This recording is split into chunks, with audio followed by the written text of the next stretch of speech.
আসসালামু আলাইকুম। Oracle ডাটাবেজের session 2 তে আমরা দেখব সেটিং দ্য এনভায়রনমেন্ট, কিভাবে এনভায়রনমেন্টটা সেট করতে হয় যাতে আমরা খুব ভালোভাবে কাজ করতে পারি। এজন্য আমরা এখানে সাধারণত রান যে এটা আসে না, এটাকে আমরা আনার চেষ্টা করব।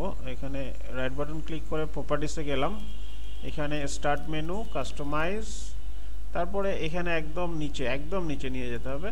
এখানে রান কমান্ডটা নিয়ে আসতে হবে। এই রান কমান্ডটা নিয়ে এসে ওকে দিলাম। ওকে দেওয়ার পর আমরা এখানে রানটা এই জায়গায় দেখতে পাবো।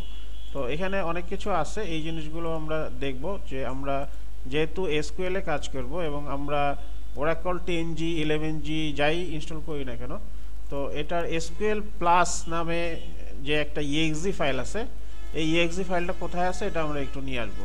তো আমার এখানে Oracle 10G টা ইনস্টল করা আছে। আমরা যাই এই বিন, এই ফোল্ডারের মধ্যে sql+.exe টা আছে। তো এটা আমরা কপি করব। কপি করার পর রানে গেলাম, রানে যাওয়ার পর এটাকে পেস্ট করলাম। পেস্ট করার পর এখানে লিখব sql+.exe স্পেস /nolog। এই জায়গায় অনেকে ভুল করে, অনেকে এই জায়গায় একটা গ্যাপ দিয়ে দেয়, হ্যাঁ এখানে এরকম করে দেয়। এরকম করলে হবে না, একদম অ্যাজ ইট ইজ এভাবেই লিখতে হবে। আর রানের মধ্যে এই জিনিসটা লেখার কারণ হচ্ছে আপনি যখন পরবর্তীতে আবার যখন নিয়ে আসবেন তখন এটা এই জায়গায় এই প্যাথটা সহ sql+.exe/nolog এটা থাকবে। তো এখানে দেখেন এই যে আগেরটা রয়ে গেছে। তো আপনি যে কোনো সময় এখান থেকে আবার sql+ এখান থেকে জাস্ট ওকে দিলেই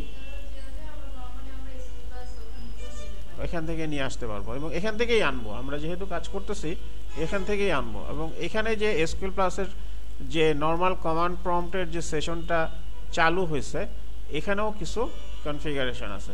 এখানে আমরা রাইট বাটন ক্লিক করব, প্রপার্টিসে যাব, এখানে কুইক এডিট মোড এবং ইনসার্ট মোড এই দুইটা অবশ্যই ক্লিক করা থাকতে হবে। এই দুইটা ক্লিক করে রাখবো। লেআউট এডিটরে গিয়ে এখানে 2000 করে দিব, দুই জায়গায় 2000 করে দিব যাতে কাজের সুবিধার জন্য। আমরা আসলে এনভায়রনমেন্ট সেট করতেছি, তো এখানে এভাবে দিলাম। এবং এখানে আপনি যদি ইচ্ছা করেন তো এখানে যে ব্যাকগ্রাউন্ডটা সাদা করতে পারবেন, আরও অনেক কিছু করতে পারবেন। এগুলো আমরা করলাম না, আমার এই ব্ল্যাক স্ক্রিনটাই আমার কাছে ভালো লাগে, এখানে কাজ করার সুবিধা। তো এই হচ্ছে সেটিং দ্য এনভায়রনমেন্ট। এখানে আমরা কাজ করতে পারবো যে কোনো সময় এখান থেকে, যে এই ওকে দিয়ে আমরা এটা ওপেন করতে পারবো। এবং আসলে মূল কাজগুলো তো আমরা sql+ এ করব। তো এই sql+ এ করার জন্য আমরা এনভায়রনমেন্টটা সেট করে নিলাম।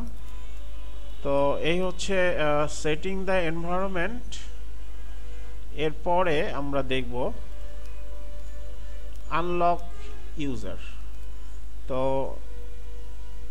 আজকে এই পর্যন্তই অ্যাবাউট সেটিং দ্য এনভায়রনমেন্ট।